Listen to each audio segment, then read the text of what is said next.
Bonjour et bienvenue sur le stand AgriRecrute à l'espace Emploi Formation. Merci à tous d'être présents parmi nous pour nos conférences qui servent toujours plus à promouvoir les métiers de l'agriculture. Aujourd'hui, place à l'alternance dans le secteur de l'agriculture, un système de formation fondé sur le duo théorie-pratique et qui existe maintenant depuis de nombreuses années sur le territoire français. Et pour parler de ce sujet plus qu'intéressant, j'accueille Aurélien Cadiou, le président de l'ANAF, l'Association nationale des apprentis de France. Bonjour Aurélien. Bonjour. Isabelle Elsens, responsable du pôle développement apprentissage à l'OCAPIA, un OPCO créé en 2019, si je ne me trompe pas. Bonjour. Avec nous aussi, et pour lier théorie à la pratique sur le terrain, Fabrice Armand, chef d'entreprise dans le secteur du paysage, une filière qui recrute beaucoup, comme on va le voir, et avec lui, son apprenti, Denis Doki, alternant dans sa société. Bon bah, Denis Dox. On va commencer avec Aurélien. Voilà. Bonjour Aurélien, alors en 2023, l'alternance mode ou réalité ? Alors, en 2023, l'alternance, c'est une vraie réalité puisque le nombre d'apprentis depuis ces dernières années augmente considérablement. C'est un réel mode de formation, ça l'était déjà, mais c'est un réel mode de formation qui se démocratise dans tous les niveaux et notamment dans le supérieur, qui est un des niveaux très dynamiques dans lequel les jeunes font de l'apprentissage. Les jeunes aussi, à la sortie du collège, vont de plus en plus, même si on n'a pas le même dynamisme dans l'apprentissage. Et c'est extrêmement important de montrer à tous les jeunes que l'apprentissage, c'est tous les niveaux. C'est dès la sortie du collège jusqu'à des bac plus 5. Et c'est dans tous les métiers, de tous les secteurs. Vous Aurélien, est-ce que vous pouvez vous présenter et votre rôle finalement ? Oui, tout à fait. Moi déjà, je suis ancien apprenti. Ça, c'est mon histoire. J'ai fait 9 ans d'apprentissage dans l'électrotechnique. À côté de ça, je suis chef d'entreprise. Pas du tout dans l'agriculture, malheureusement. Même si j'adore ça, et je suis président de l'ANAF, donc en fait je préside l'association au quotidien avec un conseil d'administration d'apprentis et d'anciens apprentis pour faire vivre l'association avec ses salariés et amener, faire en sorte en tout cas que les apprentis aient un quotidien meilleur.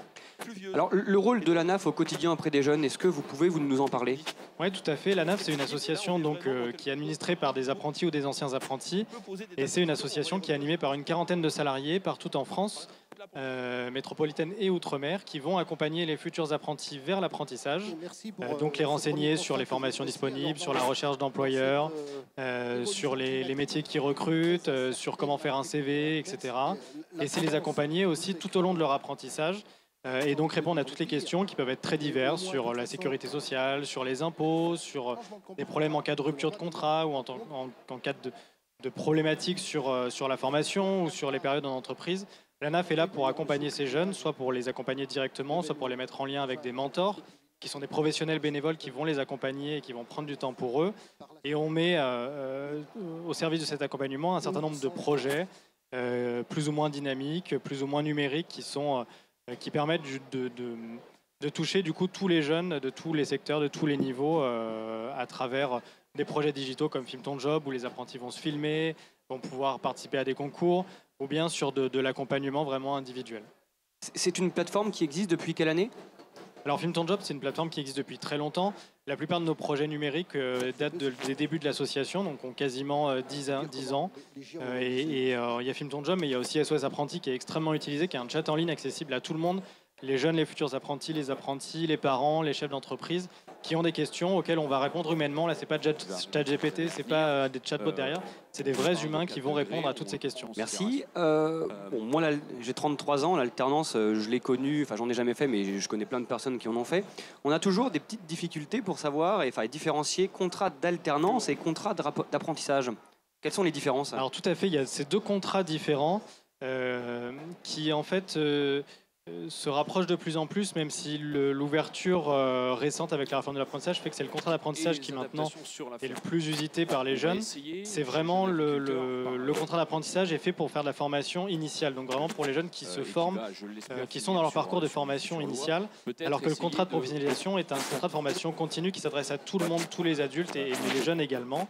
Et donc il y a des petites différences quand on se passe du point de vue du jeune, puisque c'est le rôle de l'ANAF, il y a des petites différences sur le salaire et notamment sur les aides. On va avoir plus d'aides et d'accompagnement quand on va être apprenti, donc contrat d'apprentissage ou contrat de professionnalisation. Mais le salaire pourrait être plus élevé quand on est en contrat de professionnalisation. Souvent, le CFA va accompagner et l'entreprise va aussi être maître du choix du contrat. On va parler un peu de limite d'âge, parce que est-ce qu'il y a une différence du coup sur l'âge entre apprentissage et alternance? Oui, tout à fait. Sur le contrat d'apprentissage, la limite d'âge, c'est 29 ans maximum à la signature du contrat. Il y a des dérogations qui peuvent avoir lieu si on est porteur du handicap ou si on a un projet de création ou de reprise d'entreprise, où là on va pouvoir faire sauter cette limite d'âge, mais sinon c'est effectivement la limite de 29 ans, alors que le contrat de professionnalisation, il n'y a pas de limite d'âge. Donc le contrat de professionnalisation, on peut l'utiliser tout au long de sa vie. Dernière question pour faire la transition avec Isabelle. Niveau financement, alors comment ça se passe? Alors quand on est apprenti, on est un vrai salarié, donc on va avoir une rémunération, un salaire tous les mois qui va tomber, qui est défini dans une grille qui dépend de l'année d'exécution du contrat de travail et de l'âge, qui est basé sur le SMIC. Il faut savoir que sur la plupart des cas, quand on est mineur, quand on touche moins que 100% du SMIC, on n'a pas de charge en plus, donc on a un salaire qui, le brut est égal au net, donc ça peut être dans certains cas assez intéressant. Il faut savoir que quand on démarre, on a un salaire aussi qui est assez faible, mais il y a un certain nombre d'aides qui peuvent être mises en place et c'est très important d'aller se renseigner sur les aides auxquelles on peut prétendre quand on est apprenti. Donc l'ENAF vous renseigne, on a un simulateur d'aide d'ailleurs en ligne pour ça. Et il y a un certain nombre d'aides comme la prime d'activité, comme les aides au logement, etc. qui peuvent être accessibles pour les apprentis. Merci beaucoup Aurélien. Merci. Isabelle, Oui. à nous de jouer. Est-ce que vous pouvez vous présenter? Je suis responsable du pôle développement de l'apprentissage au sein d'Ocapiat. Donc Ocapiat, peut-être je vais m'engager sur Ocapiat. Ocapiat est une entreprise qui est issue de la réforme de 2018, qui maintenant nous place dans une situation d'accompagnement des entreprises, des centres de formation, notamment dans le financement des formations de l'apprentissage et de contrats de professionnalisation. Donc on a depuis maintenant 2020 engagé 2,2 milliards d'euros. Donc c'est une somme assez considérable. Donc on a engagé ces montants financiers pour accompagner des contrats. On en a accompagné 140 000. Et à l'échelle de 2022, nous avons signé 50 000 contrats avec presque 30 000 entreprises à Ocapiat. Les entreprises qui sont concernées sont dans les 3 filières. L'agriculture, avec bien sûr la production agricole, les paysages, mais d'autres aussi branches qui sont affiliées, les centres équestres, les crédits agricoles, Groupama ou d'autres structures. Nous avons la filière alimentaire, qui est représentée par 3 grands secteurs, qui est l'agroalimentaire, l'industrie agroalimentaire, la coopération agricole, le négoce agricole, sans oublier notre filière pêche aussi, des cultures marines, qui fait partie de nos occupations. Donc on a 50 branches qui sont reliées à Ocapiat, ce qui représente 185 000 entreprises.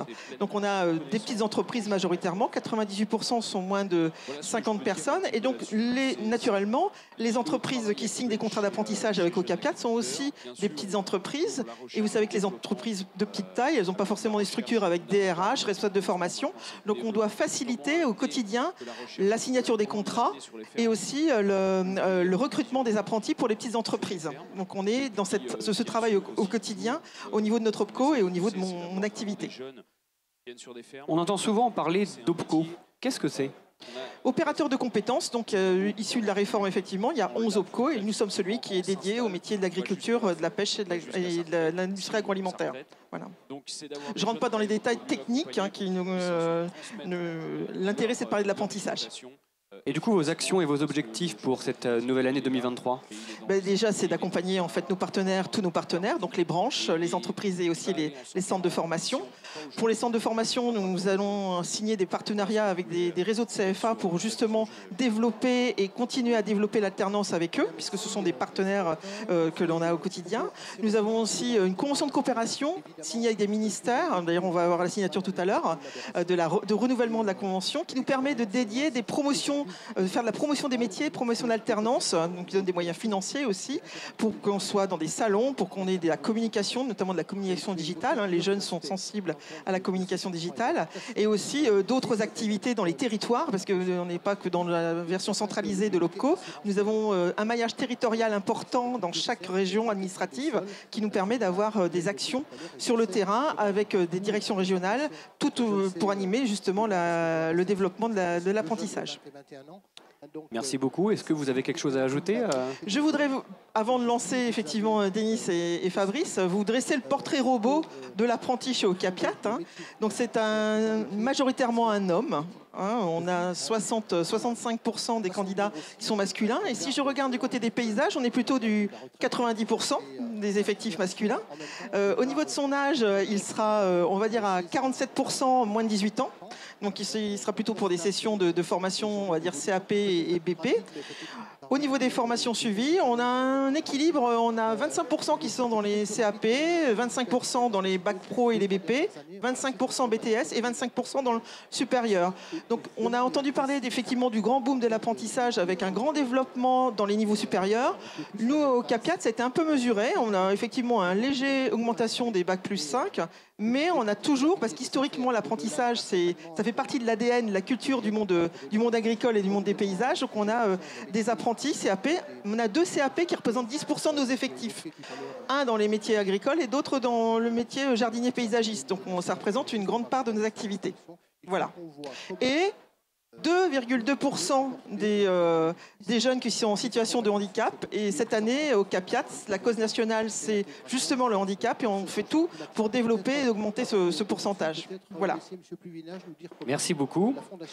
Comme toujours dans nos conférences, on va allier théorie à la pratique. Rendez-vous sur le terrain avec Fabrice Armand, société Arfi, chef d'entreprise. Est-ce que vous pouvez vous présenter, Fabrice ? Oui, donc je me suis Armand Fabrice donc, et j'ai une société que j'ai créée depuis 1989 où il y a à peu près entre 25 et 30 personnes suivant les saisons. Nous faisons des travaux en Île-de-France, de la création, de l'entretien, de l'élagage, de la maçonnerie paysagère ainsi que des allées, des terrasses et des piscines. On crée une solution globale au sein des particuliers pour faire du travail multiple. En ce moment, nous avons 2 apprentis, dont Denis. On a eu jusqu'à 5 apprentis sur tout ce secteur, c'est-à-dire que aussi bien du CAP à l'ingénieur. Voilà. Revenons un peu plus à votre parcours. Est-ce que vous pouvez présenter vos études jusqu'à être créateur de chef d'entreprise ? Oui, tout à fait. Je suis resté jusqu'en 5e. J'ai fait un CAP, un BEP. À l'époque, il y avait le BEP et donc un brevet de technicien après. Pour après aller 1 an à l'armée. Parce qu'à l'époque, on faisait. Et puis, en sortant de l'armée, je me suis mis à mon compte. On était du coup dans les années 80. 80... Alors, ça dépend quelle période. Au niveau de la formation, au niveau de la commencement de l'entreprise. Exactement, oui. Juste avant d'avoir créé justement votre société. J'ai commencé en 82 à l'école. Est-ce que vous pouvez nous parler un peu de l'alternance dans la filière du paysage ? Parce qu'il me semble que c'est une filière qui recrute beaucoup, et aussi beaucoup d'ailleurs en contrat d'alternance. Oui, tout à fait. Nous, les apprentis, les alternants, c'est une façon de former nos nouveaux collaborateurs du futur et en même temps c'est aussi l'ADN du paysage. C'est une façon de recruter du personnel qui représente quand même à l'heure actuelle 12 150 salariés sur 93 000. Donc c'est quand même quelque chose d'important. On a un taux de recrutement après la formation qui est avoisine plus de 80%.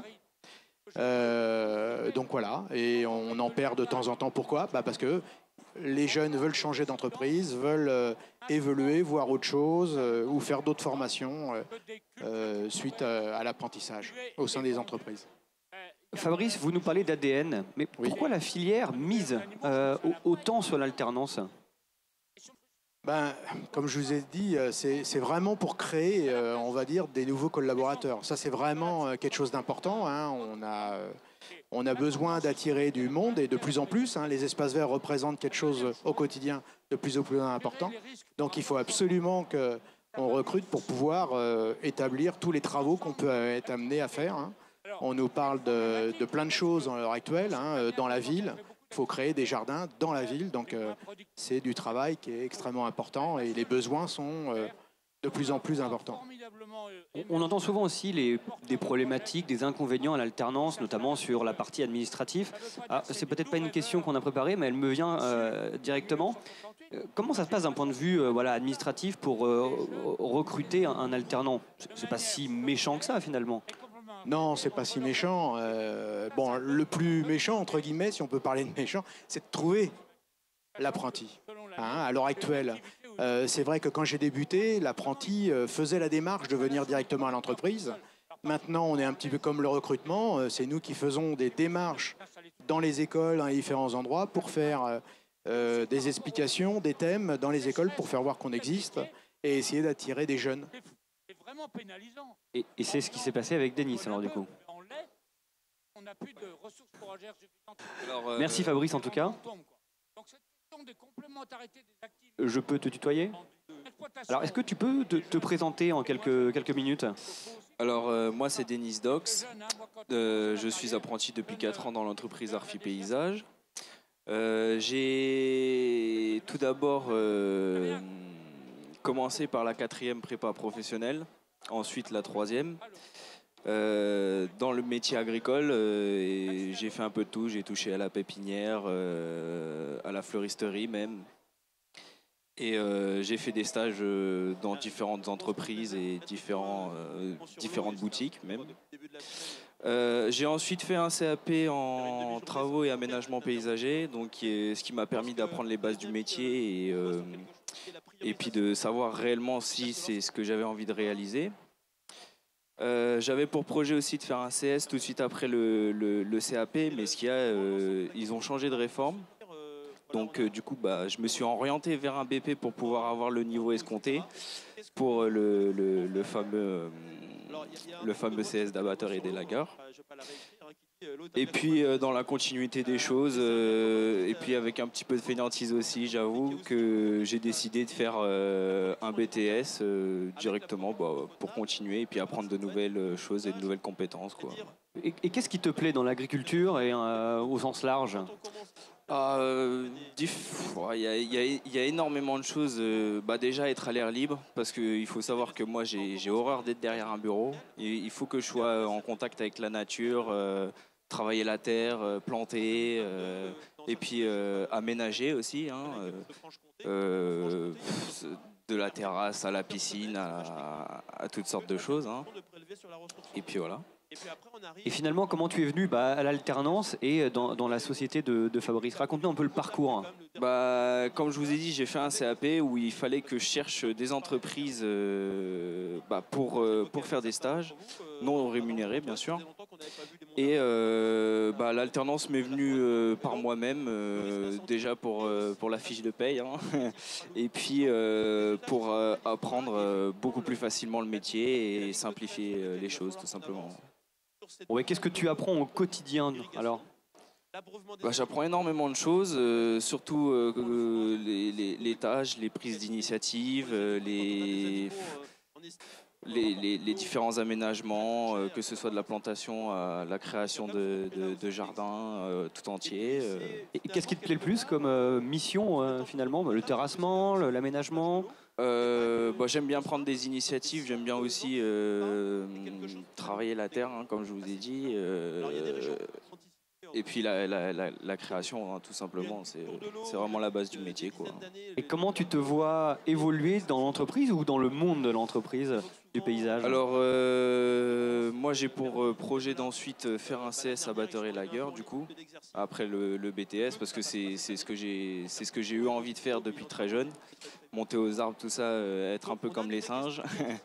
Et pourquoi pas après, par la suite, voir pour monter une entreprise ou bien continuer les études, hein, qui ne tente rien à rien, comme on dit. Et puis on verra bien, quoi. Bon, dernière question et après je te libère. Quel conseil donnerais-tu aux jeunes qui veulent se lancer dans l'alternance? Déjà de savoir, il faut avant tout réfléchir à la réelle inflation du métier, on va dire, et puis J'ai pas très bien compris la question. Non, mais si tu avais un conseil ou deux à donner à quelqu'un qui hésite à faire de l'alternance dans l'agriculture. Bah, qu'il faut y aller tout simplement. Bon, je pense que c'est parfait, alors comme réponse ça me va. Voilà. Bah, écoutez, chers intervenants, chères intervenantes, merci en tout cas d'avoir participé à cette conférence sur l'agriculture.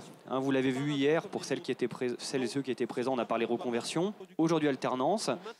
Ça bouge beaucoup dans l'agriculture et surtout la filière paysage recrute beaucoup. Foncez. Merci beaucoup et à bientôt.